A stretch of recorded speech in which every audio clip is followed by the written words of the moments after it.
Hello students, आज हम आपके लिए लेकर आए हैं एनसीईआरटी की exercise 8.1।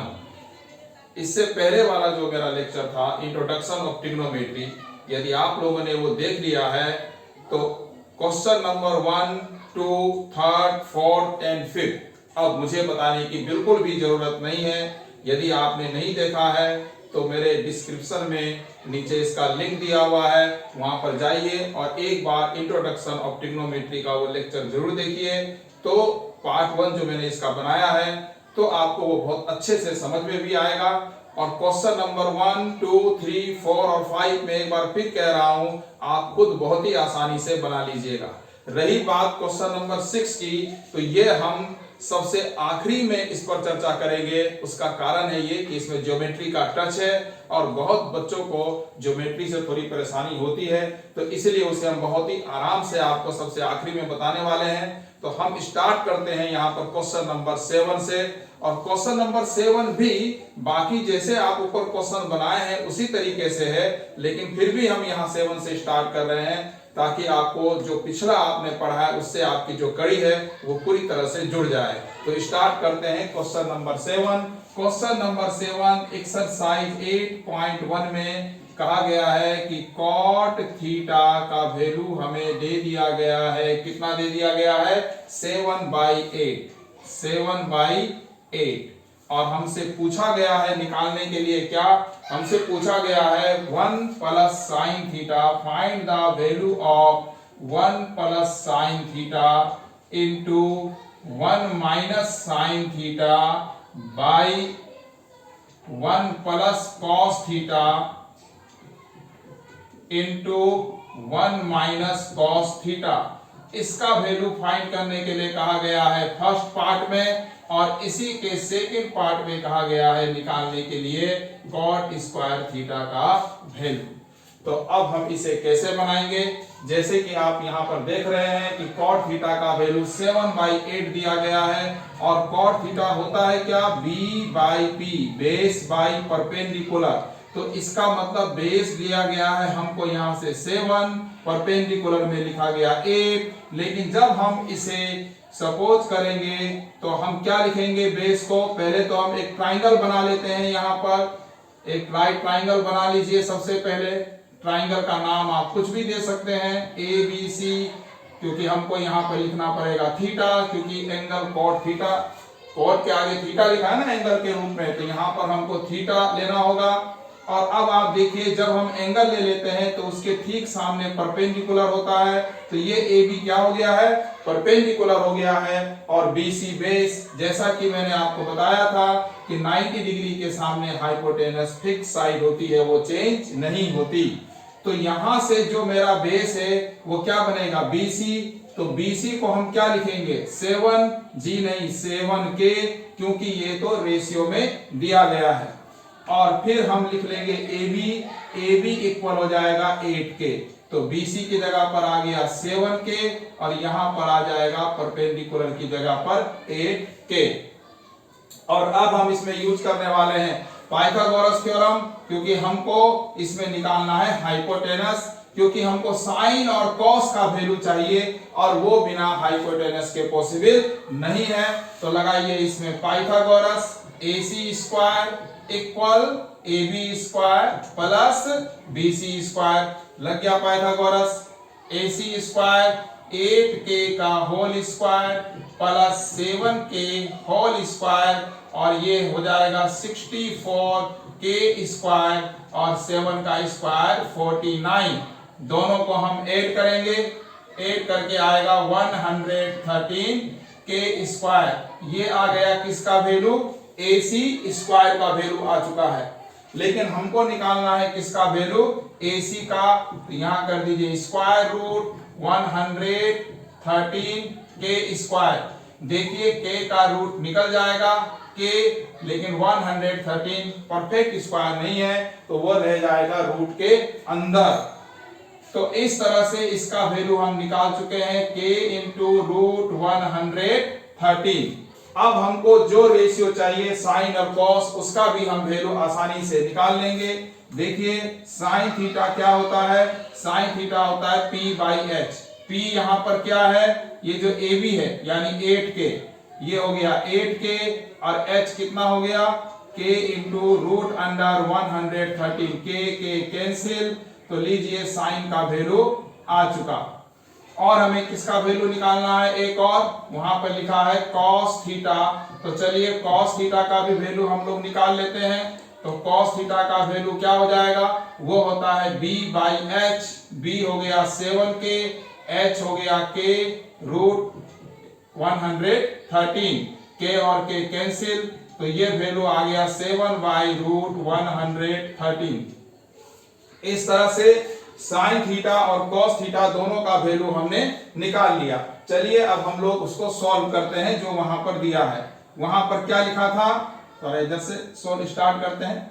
1 plus sine theta into 1 minus sine theta by 1 plus cos theta into 1 minus cos theta.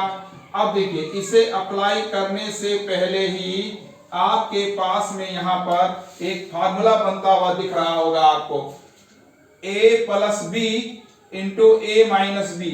1 को यदि हम a माने और साइन थीटा को b, तो ये एक फार्मूला बना रहा है a plus b into a minus b, जो होता है a square minus b square. तो ऊपर भी वही फार्मूला और नीचे भी वही फार्मूला बन रहा है, a plus b into a minus b. तो हम इसको इसी तरह से लिख देंगे, ये हो गया a plus b a minus b. A square means 1 का स्क्वायर, माइनस बी मतलब साइन स्क्वायर थीटा, और नीचे हो जाने वाला है 1 माइनस 1 का square minus cos square theta. तो 1 का स्क्वायर होता है 1। देखिए अभी हम आइडेंटिटी आगे पढ़ेंगे तो इस ये भी एक फार्मूला बन रहा है, 1 minus sign square theta equal cos square theta, और ये साइन स्क्वायर थीटा। तो डायरेक्टली कॉट स्क्वायर थीटा और वैल्यू हम डायरेक्ट पुट कर सकते थे, लेकिन अभी हम आइडेंटिटी की तरफ नहीं गए हैं, तो अभी हम इसे सिंपल ही तरीके से बना रहे हैं, सीधे डायरेक्ट वैल्यू पुट करके 1 माइनस साइन स्क्वायर थीटा। अब आप देखिए कि साइन थीटा का वैल्यू क्या था यहाँ पे, तो ये था 8 बाई रूट अंडर 113। इसका कर दीजिए स्क्वायर, क्योंकि जो यहां होता है साइन के ऊपर स्क्वायर या किसी भी ट्रिग्नोमेट्री रेशियो के ऊपर जो यहां स्क्वायर होता है उसका मतलब होता है होल स्क्वायर। और बाई में एक बार फिर यहां पर भी आप वैल्यू रखिए कॉस थीटा का। कॉस थीटा का वैल्यू है 7 बाई रूट अंडर 113, और इसका हो गया ये होल स्क्वायर। समझ रहे हैं ना आप लोग। और देखिए यहां पर 1 माइनस 8 का स्क्वायर 64 और 113 और रूट है, तो स्क्वायर और रूट आपस में हो जाएगा कैंसिल, रह जाएगा 113। यहां पर भी 1 बाई 7 और ये हो गया 49 बाई रूट अंडर, रूट से स्क्वायर कट गया तो यहाँ 113 यहां भी रह जाने वाला है। इसे थोड़ा सा और आगे हम सॉल्व कर लेते हैं, एलसीएम ले लेते हैं 113, तो कितना बचेगा यहाँ 113 माइनस 64। यहाँ भी एलसीएम ले लेते हैं 113, तो यहाँ बच जाएगा 113 माइनस 49। अब यदि हम उसको सॉल्व करें तो इक्वल क्या आएगा, देखिए 113 में से 64 को माइनस कर दीजिए तो क्या रिजल्ट आएगा, आ जाएगा आपके पास 49 और बाई 113 बाई, और देखिए 113 और डिवाइड करेंगे तो क्या आ रहा है 113 में से फिर 49 माइनस करेंगे तो आता है 64 बाई 113। अब जैसा कि आप लोग कैलकुलेशन से जानते हैं कि जब ये डिवाइड मल्टीप्लाई में आएगा तो ये पलट जाएगा, पलटी मार जाएगा ऐसे, इससे ये हो जाएगा कैंसिल और आंसर आ जाएगा 49 बाई 64। और यही हो गया इस पहले पार्ट का सॉल्यूशन। तो मुझे उम्मीद है कि ये तो आपके समझ में आ गया होगा। और इसका जो सेकेंड पार्ट है, इसका जो सेकेंड पार्ट है वो तो और भी बहुत ज्यादा इजी है। सिर्फ कॉट थीटा का वैल्यू आपको रखना है 7/8। तो कॉट स्क्वायर थीटा है, उसका मतलब हो जाएगा कॉट स्क्वायर थीटा का मतलब हो जाएगा कॉट थीटा का होल स्क्वायर, और वहां सिर्फ आपको वैल्यू पुट करना है। कौन सा वैल्यू? तो 7/8 का स्क्वायर हो जाएगा, जो हो गया 49/64। इस तरह से आप देखें कि इस क्वेश्चन के दोनों पार्ट हो गए हैं कंप्लीट। तो मुझे उम्मीद है कि ये क्वेश्चन तो आपको बहुत ही आसानी से समझ में आया ही होगा। अब हम बनाएंगे नेक्स्ट क्वेश्चन। अब नेक्स्ट क्वेश्चन की तरफ हम जा रहे हैं। देखते हैं क्या है नेक्स्ट क्वेश्चन। इसका क्वेश्चन नंबर 8। क्वेश्चन नंबर 7 अभी अभी हम लोगों ने बनाया है। अब क्वेश्चन नंबर 8 इसको जरा कर लेते हैं।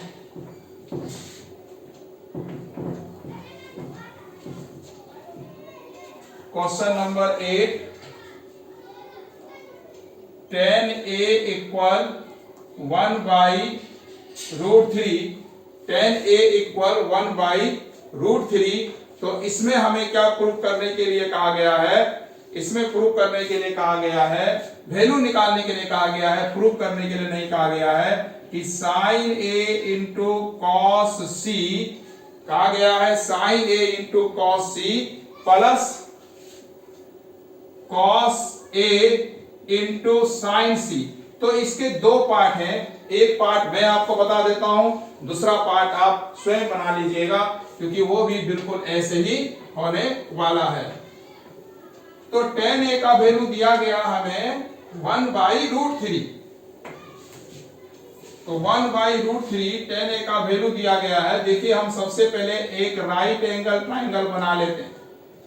एक राइट एंगल ट्राइंगल बना लेते हैं, और यहां पर देखिए ध्यान दीजिएगा, यहां a और c हमको दिया है। तो इस क्वेश्चन में लिखा हुआ है कि जो ये ट्राइंगल है ये एंगल b पर राइट एंगल है। तो यानी एंगल b पर ये राइट एंगल होगा। तो a b c, यानी a और c आपको यहाँ एक्यूट एंगल इस तरह से लेने होंगे। और देखो 10a 1/√3, 10 होता क्या है? तो 10 होता है p/b। तो p, यदि हम यहां पर ये 10a लिखा हुआ है हमको, तो 10a के सामने परपेंडिकुलर होना चाहिए, और यहां होना चाहिए बेस। हाइपोटेनस तो फिक्स है, तो ये हो जाएगा k, 1k, मतलब 1 यहां पर आएगा तो 1k, और बेस बन जाएगा ये हो जाएगा √3k। दिख रहे हैं? यहां पर 10a है, तो a के ठीक सामने ये परपेंडिकुलर हो गया और ये बेस हो गया।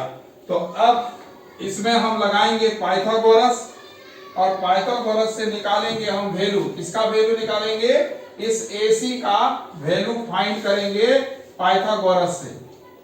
तो पाइथागोरस से क्या है theorem? AC square equal AB square plus BC square. ये लग गई पाइथागोरस थ्योरम। अब यहां पर इसका वैल्यू पुट कर दीजिए, √3k का whole square and plus k square. √3 का स्क्वायर 3, रूट स्क्वायर कैंसिल हो गए, k square plus k square equal हो गया 4k स्क्वायर। तो AC हो जाएगा √4k स्क्वायर, 4 का √2 और k स्क्वायर का k। तो लीजिए ये आ गया 2k। अब हमें यहां पर क्या क्या चाहिए? एक तो चाहिए साइन a। अब देखिए ये a है, तो ये हो गया परपेंडिकुलर, और ये हो गया हाइपोटेनस। साइन होता है p/h, p/h। तो p हो गया यहां पर k, और h हो गया 2k, k और k कैंसिल 1/2 आ गया। फिर देखिए यहां cos c है, एंगल पर ध्यान दीजिएगा आप लोग। अब a की जगह ना यहां पर c आ गया है। अब जब c आ गया है यहां पर, तो क्या चेंज हो जाएगा? p और b आपस में बदल जाएगा। यदि हम c ले रहे हैं तो ये परपेंडिकुलर हो गया और ये बेस हो गया। देखो जब हमने ये लिया था a, उस वक्त बेस क्या था हमारे पास? ये, और परपेंडिकुलर था k। और अब ये k क्या हो गया है? ये k बेस बन गया है, और c के सामने जो साइड है वो परपेंडिकुलर बन चुकी है। तो cos c होता है b/h। तो b हो गया यहाँ पर k और h हो गया 2k, k और k कैंसिल, 1/2 आ गया। अच्छा, उसके बाद देखिए और क्या, और किस चीज की रिक्वायरमेंट है हमें, cos a की रिक्वायरमेंट है। तो cos a क्या होगा, यदि ये a है तो ये हो गया p और ये हो गया b, तो बेस ये बना, यदि एंगल a ले रहे हैं तो इसके साथ में ये बेस है, तब cos a हो जाएगा √3k/2k, यानी हो गया √3/2। और क्या लिखा है, sin c, जब c कह रहे हैं तो ये है एंगल, तब ये हो गया p और ये b, तो p/h, ये हो गया √3k/2k, आंसर आ गया √3/2 का रेशियो में। तो ये हमने इसके रेशियो निकाल लिए। अब हम अपना वैल्यू जो हमको कहा गया है उसे फाइंड आउट कर लेते हैं। sin a cos c plus cos a sin c, ये देख, अब हमें सिर्फ यहां पर वैल्यू पुट करना है। इक्वल sin a का वैल्यू है 1/2, cos c का वैल्यू है 1/2 प्लस cos a का वैल्यू है √3/2, sin c का वैल्यू आ गया √3/2। देखिए 1 × 1 1, 2 × 2 दो बार मल्टीप्लाई करेंगे 4, √3 और √3, ध्यान दीजिए √3 दो बार मल्टीप्लाई हुआ तो आ गया 3, √9 मतलब 3, या ये बोले कि दो बार सेम नंबर जब आप मल्टीप्लाई कर रहे होते हैं तो उनमें से रूट हट जाता है, क्योंकि 3 × 3 का स्क्वायर हो जाएगा, स्क्वायर और रूट कैंसिल हो जाएगा, तो दो बार √3 को मल्टीप्लाई करेंगे तो 3 आ जाएगा। और नीचे आ गया है 4, यहां भी ऐसे लिख लेते हैं 4। अब इन दोनों में एलसीएम ले लीजिए 4, तो ऊपर बचेगा 1 + 3, आंसर आ गया 4/4 एंड फाइनल आंसर हो गया 1। तो इस तरह से हमने sin a cos c plus cos a sin c का वैल्यू फाइंड कर लिया। अब हम आते हैं नेक्स्ट क्वेश्चन की तरफ, क्वेश्चन नंबर 10। ये बहुत अच्छा क्वेश्चन है। आप देखिए यहाँ पर एक राइट एंगल ट्राइंगल है और उस राइट एंगल ट्राइंगल में एंगल Q 90 डिग्री का है, PQR एक राइट एंगल ट्राइंगल है जिसमें PQ हमें दिया गया है 5 सेंटीमीटर, और बाकी की दोनों साइड में हमको कुछ भी नहीं दिया गया है, लेकिन साइड मेजरमेंट नहीं दिया गया है, लेकिन एक कंडीशन दे दी गई है इसमें कि PR + QR = 25। ये एक कंडीशन दे दी कि इन दोनों साइड का जो सम होता है ना वो 25 होना चाहिए, और sin P, cos P और tan P का वैल्यू निकालने के लिए कहा गया है। तो क्या करेंगे, देखिए हम जो है सबसे पहले ये जो QR है, सपोज इस QR को ही x मान लेते हैं, किसी भी एक को आप x मान लीजिए। हमने QR को मान लिया क्या, x। अब इसे x माना तो देखो PR + QR 25 है, और इसे यदि हमने x मान लिया तो यहां से हम PR का वैल्यू निकाल सकते हैं ना। PR QR को हमने x माना, ये 25 हो गया, इंप्लाइज PR का वैल्यू निकल गया 25 - x। तो इस तरह से यदि हमने इसे x माना है तो ये हमारा हो गया है 25 - x। इस तरह से इसकी तीनों साइड्स को हमने जो है इंडिकेट कर दिया है कि इस तरह से तीनों साइड इसकी हो गई अकॉर्डिंग टू क्वेश्चन। अब इसमें लगेगा पाइथागोरस लगेगा इन ट्राइंगल PQR में। क्या लगेगा, इन ट्राइंगल PQR में अकॉर्डिंग टू पाइथागोरस हाइपोटेनस का स्क्वायर मतलब PR का square equal PQ square plus QR square. देखिए ये पाइथागोरस इसमें अप्लाई हो गया। PR की जगह पर उसकी साइड आप लिख दीजिए, ये रही। PQ की जगह पर 5 का स्क्वायर, और QR की जगह पर आपने क्या माना था, x, तो इसका स्क्वायर हो गया। अब इसको सॉल्व करते हैं। a - b का होल स्क्वायर, a स्क्वायर यानी 25 का स्क्वायर हो गया 625, और प्लस b स्क्वायर हो जाएगा -2ab हो जाएगा। -2ab मतलब हो जाएगा यहाँ 50x a square plus b square -2ab, और ये हो गया 5 का स्क्वायर 25, और ये हो गया यहाँ पर x square. X square cancel हो गया, क्योंकि ये एक्स स्क्वायर जब उधर जाएगा ना तो प्लस का हो जाएगा माइनस, और माइनस और प्लस कट जाएंगे। हमने इधर ही काट दिया दोनों तरफ। अब आप देखें, इस 50x को उधर ले जाइए, 25 को इधर लाइए, ये 25 इधर आकर माइनस होगा, और जब इससे माइनस होगा 625 से तो 600 रह जाएगा, और ये उधर जाकर हो गया 50x। अब यहां से यदि हम x का वैल्यू निकालें तो ये 50 यहां डिवाइड हो जाने वाला है, भाई इधर मल्टीप्लाई है तो इधर आकर के डिवाइड होगा, तो 600 बाई हो गया ये क्या 50, 0 से 0 कैंसिल, ये आ गया 12। तो देखिए x आ चुका है 12, 25 में से 12 माइनस कीजिए, ये आ चुका है 13। इस तरह से ट्राइंगल की तीनों साइड निकल चुकी है। पी क्यू मालूम था, क्यू आर और पी आर अभी अभी हमने यहाँ पर फाइंड कर दिया है, क्योंकि ये सेंटीमीटर में था तो ये सभी हो गया है सेंटीमीटर में। तो अब देखिए बारी बारी से उसका वैल्यू आसानी से निकाला जा सकता है। साइन पी, यदि ये P है तो परपेंडिकुलर कौन हुआ, ये क्यू आर, 12 हो गया, परपेंडिकुलर का जो वैल्यू है वो 12 हो गया, हाइपोटेनस हो गया 13, तो इसका आंसर हो गया आपका 12/13। फिर उन्होंने कहा है निकालने के लिए cos P, यदि cos P तो भाई यही हुआ परपेंडिकुलर, ये बेस हुआ 5/13, कितना हो जाएगा 5/, देखिए सेंटीमीटर, जो सेंटीमीटर यहाँ पर आएगा वो सेंटीमीटर तो आपस में कैंसिल ही हो जाएगा, समझ गए ना बात। फिर इसमें क्या है, एक इसमें आएगा और 10p क्या होगा, 10p होता है क्या p/b, तो परपेंडिकुलर कौन है यहाँ पर, p एंगल ले रहे हैं तो परपेंडिकुलर है ये, बेस है ये, तो 12/5, ये हो जाएगा 12/5। इस तरह से sin p, cos p और tan p तीनों के वैल्यू आ गए। तो ये था क्वेश्चन नंबर 10। मुझे उम्मीद है आपको ये भी अच्छे से समझ में आ गया होगा। तो अब आ रहे हैं हम क्वेश्चन नंबर 11 की तरफ। देखिए आपके बोर्ड में मैंने लिखा है क्वेश्चन नंबर 11 में ये इसके 1 2 3 4 एंड 5 पार्ट दिखाई दे रहे होंगे। यहाँ पर पहला जो इसमें है वो है कि the value of 10a is always less than 1, और क्वेश्चन है ये कि आपको बताना है कि ये जो स्टेटमेंट लिखे हैं यहाँ पर, ये 5 स्टेटमेंट जो यहाँ पर दे दिए गए हैं, क्या ये ट्रू है या फॉल्स है, और इनका आपको जस्टिफाई भी करना है, बताना भी है कि आखिर ये सही या गलत क्यों है। तो चलिए शुरू करते हैं।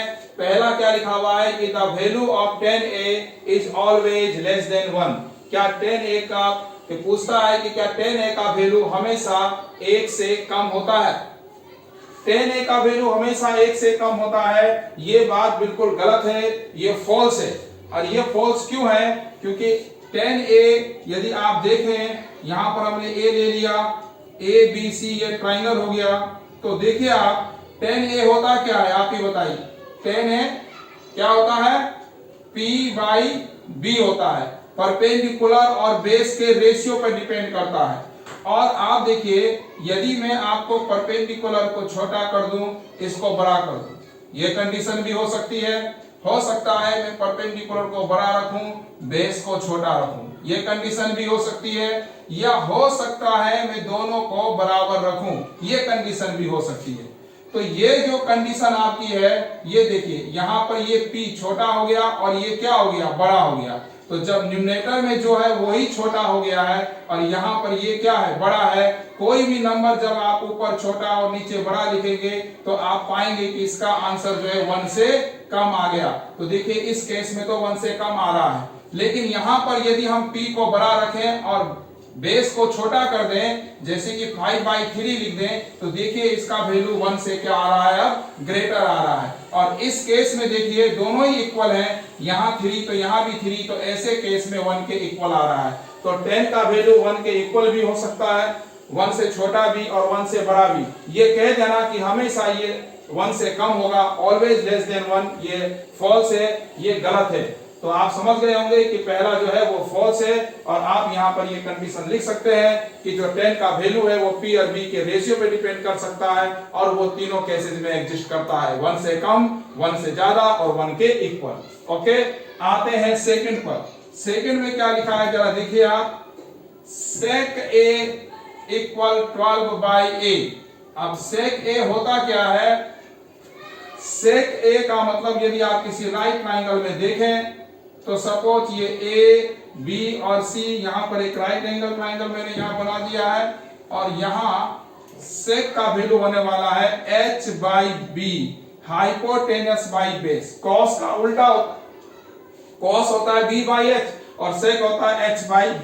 तो हाइपोटेनस को बड़ा लिखा गया है यहाँ पर और बेस को छोटा लिखा गया है, जो एकदम सही बात है, क्योंकि किसी भी राइट एंगल ट्राइंगल में हाइपोटेनस हमेशा सबसे बड़ी साइड होती है और ये sec का वैल्यू एकदम एक्यूरेट है। यहाँ पर जो लिखा गया है कि h बाई b और sec का वैल्यू वैसे भी आप देख सकते हैं कि बड़ा ही होता है, cos का जस्ट ये उल्टा होता है। cos का वैल्यू जहां 1 या उससे हमेशा कम आता है, वहीं sec का वैल्यू 1 या उससे अधिक आता है और नेगेटिव में भी ये -1 से ज्यादा हो सकता है, ठीक है ना, ज्यादा सॉरी -1 से ये और छोटा यानी कम भी हो सकता है।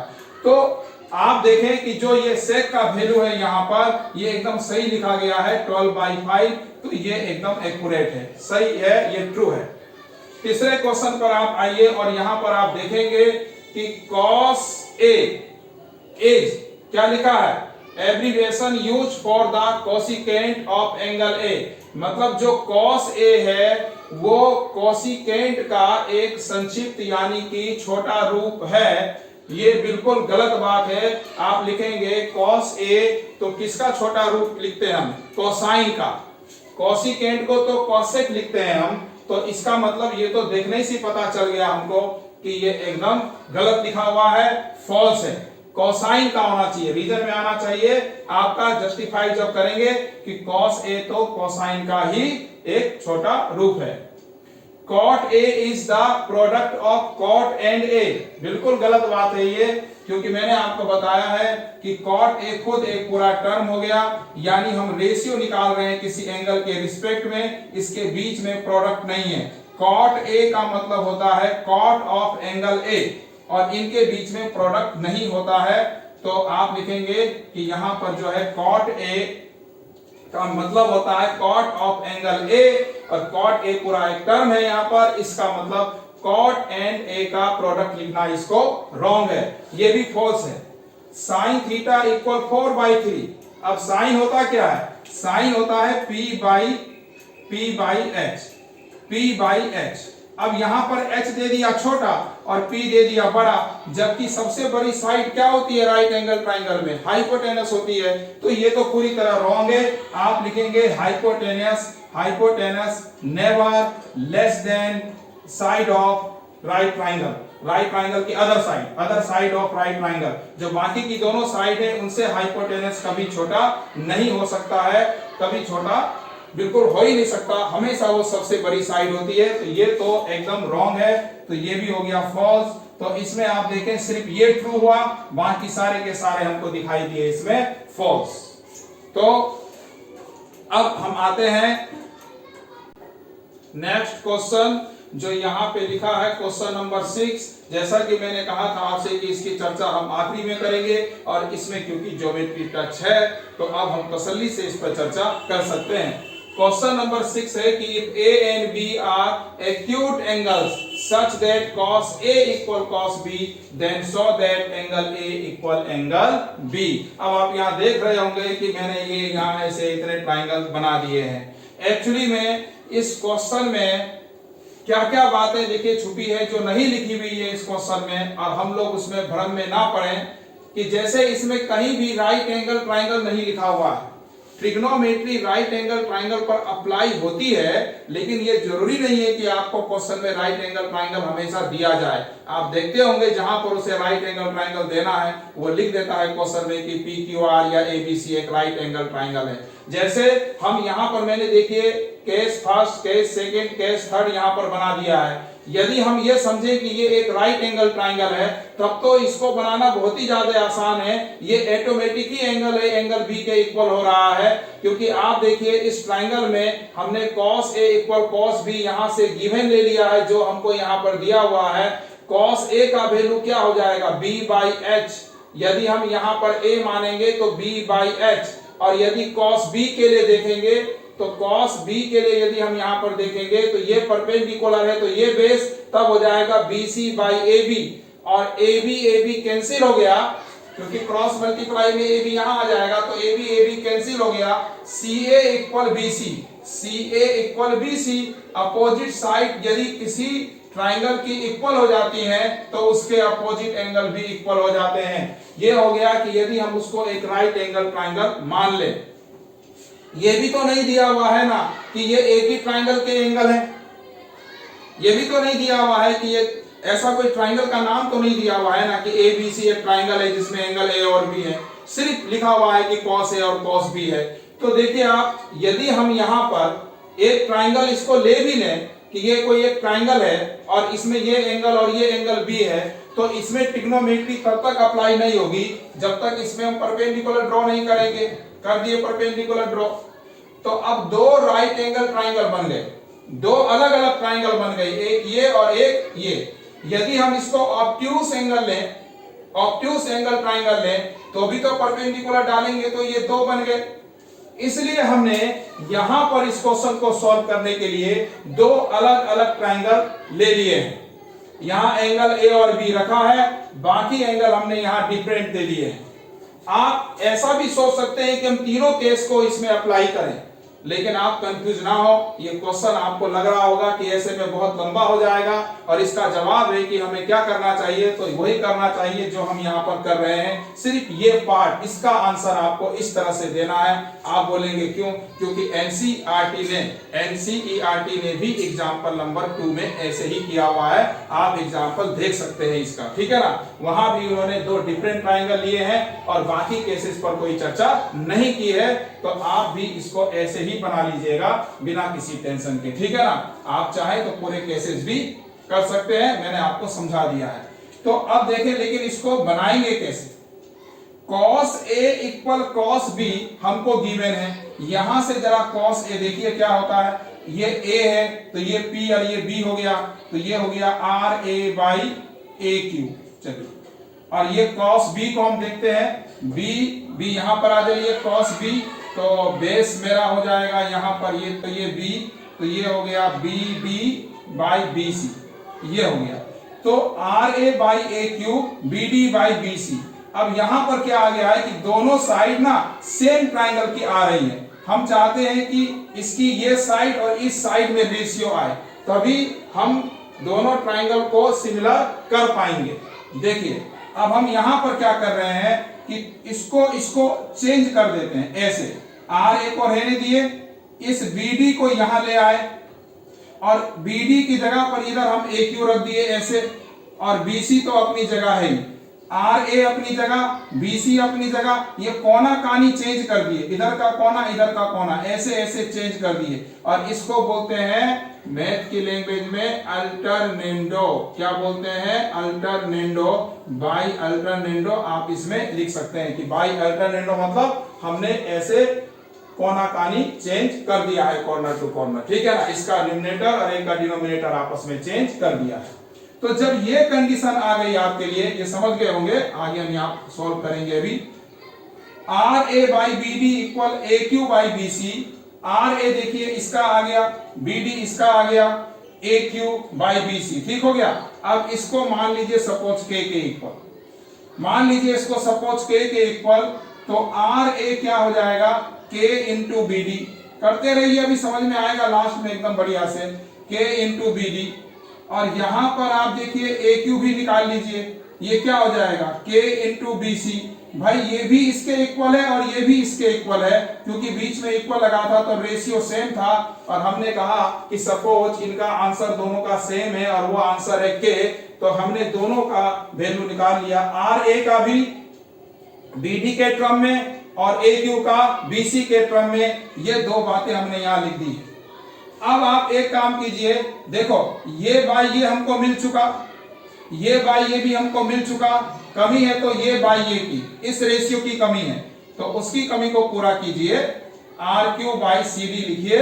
और अब क्या करेंगे? RQ का वैल्यू पाइथागोरस से रखिए, यहां पर जरा लगाइए, तो यहां पर पाइथागोरस यदि आप लगाते तो क्या होता मालूम है? यहां लिख देते हैं, होता है यहाँ पे A Q square equal R Q square plus R A square plus R A square, इस तरह से। तो हमको तो निकालना है किसका वैल्यू, आर क्यू का वैल्यू। तो कैसे निकालते, ए क्यू का स्क्वायर इसको इधर ले आइए, माइनस आर ए का स्क्वायर इधर रह गया आर क्यू का स्क्वायर। ठीक है ना बच्चों, पाइथागोरस अप्लाई कर दिया है। और यहां से ये स्क्वायर जब इधर आएगा तो स्क्वायर रूट बन जाएगा A Q square minus R A square equal R Q square, equal R Q square. तो सॉरी, स्क्वायर यहां से हट गया, इक्वल आर क्यू हो गया। अब आर क्यू का वैल्यू जैसे हमने निकाला कि इसके स्क्वायर में से इसका स्क्वायर माइनस होके रूट लग गया, सिमिलरली उसी तरह यदि हम यहां से सी डी का भी वैल्यू निकालेंगे ना, तो वो भी रूट अंडर क्या आएगा, इस हाइपोटेनस के स्क्वायर में से माइनस हो जाएगा किसका स्क्वायर, सी डी का, ये सॉरी किसका स्क्वायर, बी डी का स्क्वायर, किसका स्क्वायर, बी डी का स्क्वायर, बी डी का स्क्वायर, ये हो। अब इन दोनों ही वैल्यू को यहां पर पुट कर दीजिए, इक्वल, यहां पर पूरा बढ़िया से लिख लेते हैं एक लाइन में। हम निकाल रहे हैं R Q by C D. R Q का वैल्यू आया है मेरे पास root under A Q square minus R A square, और सी डी का वैल्यू आया है B C square minus B D square. Okay, ये आ गया, इसको मिटा देते हैं। यहां पर भी हम देखेंगे इसके बारे में। अब देखिए,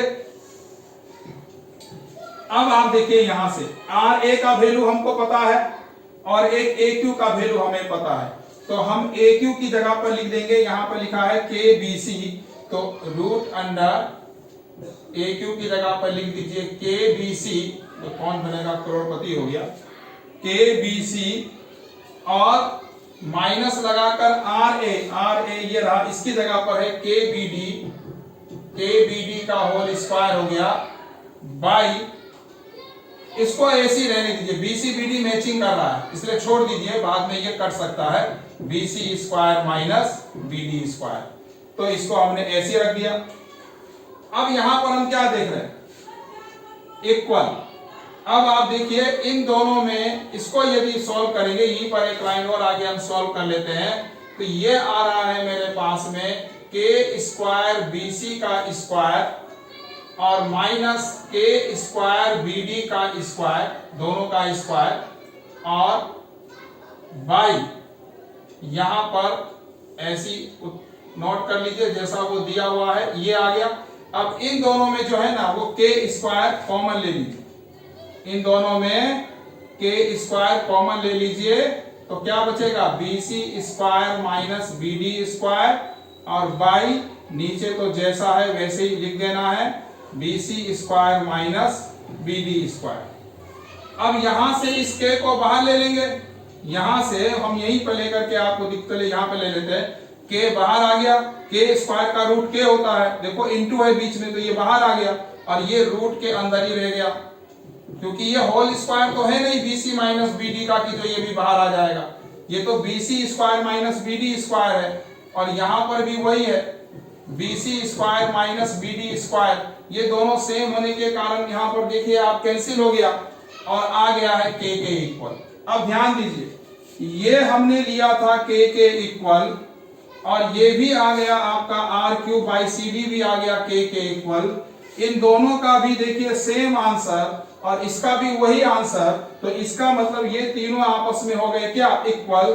तो इसलिए यहां पर हम लिख देते हैं, तो इसलिए आप क्या कह सकते हैं कि यहां से R A by B D equal A Q by B C and equal R Q by C D, ये तीनों आपस में इक्वल आ गए। इस ट्राइंगल की का जो रेशियो है तीनों का वो आपस में इक्वल आ गया। आप देख लीजिए यहां से R A by B D इसका रेशियो इक्वल आ गया, फिर उसके बाद आप देखें ए क्यू ये रहा ए क्यू बाई बी सी, ये इक्वल आ गया, और ये आर क्यू बाई हो गया सी डी, ये भी इक्वल आ गया। तीनों रेशियो इक्वल आने का मतलब जब किसी दो ट्राइंगल की तीनों साइड सेम रेशियो में आ जाती है तो वो ट्राइंगल हो जाता है सिमिलर। इसलिए ट्राइंगल यहां पर जो ए क्यू आर है वो सिमिलर हो जाएगा ट्राइंगल बी सी डी के। देखो जब दोनों ट्राइंगल सिमिलर हो गए तो उनके कॉरेस्पॉन्डिंग एंगल भी इक्वल हो जाएंगे। कैसे देखेंगे कॉरेस्पॉन्डिंग एंगल? देखो ये और ये सेम रेशियो में है तो इसके सामने का एंगल और इसके सामने का एंगल, यानी जो दोनों पहले नंबर पर हैं वो एंगल ए और एंगल बी आपस में क्या हो गए? इक्वल हो गए। और यही हमें प्रूव करना था। तो ये बच्चों थोड़ा ज्योमेट्री टच में था। हाँ, इसमें अभी भी कुछ बच्चों को प्रॉब्लम हो सकती है, तो जिनको प्रॉब्लम होगी उन्हें यहां पर मैं कितना ही अभी बोल लूं तो उतने अच्छे से तब तक डिफाइन नहीं होगा जब तक कि वो 10th क्लास में आपका ट्राइंगल में एक चैप्टर है सिमिलर ट्राइंगल, जैसे ही आप उसको पढ़ेंगे तो आप दोबारा फिर से इस क्वेश्चन में आइएगा तो आप देखेंगे कि ये तो वास्तव में बहुत ही आसान था। हो सकता है अभी ये मुश्किल लगे क्योंकि बहुत बच्चों को सिमिलर ट्राइंगल की प्रैक्टिस नहीं होगी, उसकी प्रॉपर्टीज के बारे में मालूम नहीं होगी, ये भी नहीं मालूम होगा कि कैसे लिखना है। तो वो सारी चर्चा अभी हम यहाँ पर नहीं कर सकते क्योंकि बहुत लंबा हो जाएगा ये लेक्चर। तो इसीलिए जब हम सिमिलर ट्राइंगल पढ़ाएंगे तो आप दोबारा इसको देखेंगे जब क्वेश्चन को तो बहुत आसान आपको लगेगा। तो इस तरह से आज मैंने आपको एक्सरसाइज 8.1 पर बहुत बढ़िया से एक्सप्लेन करने की कोशिश की है। अब मुझे उम्मीद है कि आपको ये बहुत अच्छे से समझ में भी आई होगी। आपने मेरा वीडियो देखा और पूरा लेक्चर सुना, इसके लिए बहुत बहुत धन्यवाद। और मेरी आपसे एक रिक्वेस्ट है कि यदि आपने अभी तक मेरा चैनल सब्सक्राइब नहीं किया है तो उसे जरूर सब्सक्राइब करें, बेल आइकन को प्रेस करें ताकि मेरा लेक्चर सही समय पर आपके पास पहुंचता रहे।